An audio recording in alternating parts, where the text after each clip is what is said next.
ডিব্ৰুগড়ৰ লাহোৱালত পোহৰলৈ আহিল ভয়ংকৰ ঘটনা। লাহোৱাল কলেজৰ সমীপত অতি ব্যস্ততাপূৰ্ণ ঘন জনবসতিৰ এলেকাত ৰবীন্দ্ৰ গুপ্তা নামৰ ব্যক্তিজনে নীতিবহীভূতভাৱে খালী চিলিণ্ডাৰত গেছ ভৰাই আহিছিল। দীৰ্ঘদিন ব্যৱসায়ীগৰাকীয়ে কৌশলেৰে ভৰ্তি হৈ থকা চিলিণ্ডাৰৰ পৰা খালী চিলিণ্ডাৰত গেছ নিজে ভৰাই থকাত গ্ৰাহকক দি আহিছিল। ৰবীন্দ্ৰ গুপ্তাই নিজে গেছ বিতৰণ এজেণ্ট হোৱাৰ বাবে এই কাৰ্য কৰি গ্ৰাহকক ঠগি অহাৰ লগতে বৃহৎ অঞ্চলটোলৈ ভয়ংকৰ বিপদ মাতি আনিছিল।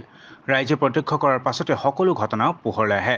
নিশা আছুকে ধৰি দল সংগঠনে গেছ ব্যৱসায়ীগৰাকীৰ ঘৰত উপস্থিত হোৱাত উত্তপ্ত পৰিস্থিতিৰ সৃষ্টি হয়। বৰ দুৰ্ভাগ্যজনক বিষয় আচলতে।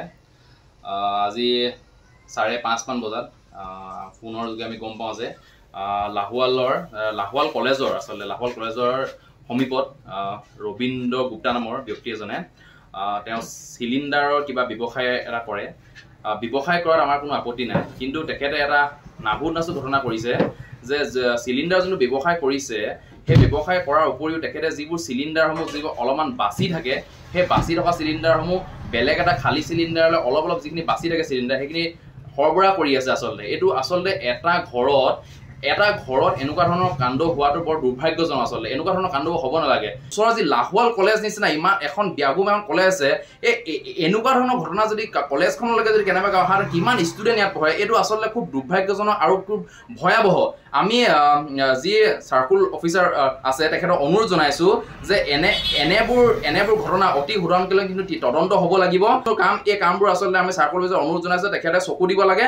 আৰু এখেতৰ পৰা যি ৰবীন্দ্ৰ গুপ্তা বুলি কয় আৰু যে তেখেতলোকৰ লগত 4-5 জন আৰু মিলিত হৈ আছে, আমি জানো সেই গোটেই 4-5 জনক কিন্তু উচিত তদন্ত হয় আৰু উচিত শাস্তি প্ৰদান কৰিব লাগে। এটা পালাত উঠাই কেনে পাইপ এডাল দি কিনে ওপৰত আৰু এটা চিলিণ্ডাৰ দি কিনে উলিয়াই থকা দেখিছিলোঁ। কি নাম তেখেতৰ? ৰবীন্দ্ৰ গুপ্তা। মই চিলিণ্ডাৰ নিবলৈ আহিছিলোঁ।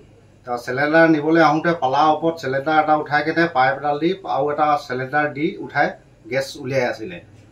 মোৰ অহাৰ পিছত সিহঁতি পলাই আহি কিনে মোক দম দিছে, আপুনি একো কৰিব নালাগে, আপুনি চিলিণ্ডাৰ নিব আহিছে, চিলিণ্ডাৰ লৈ যাব।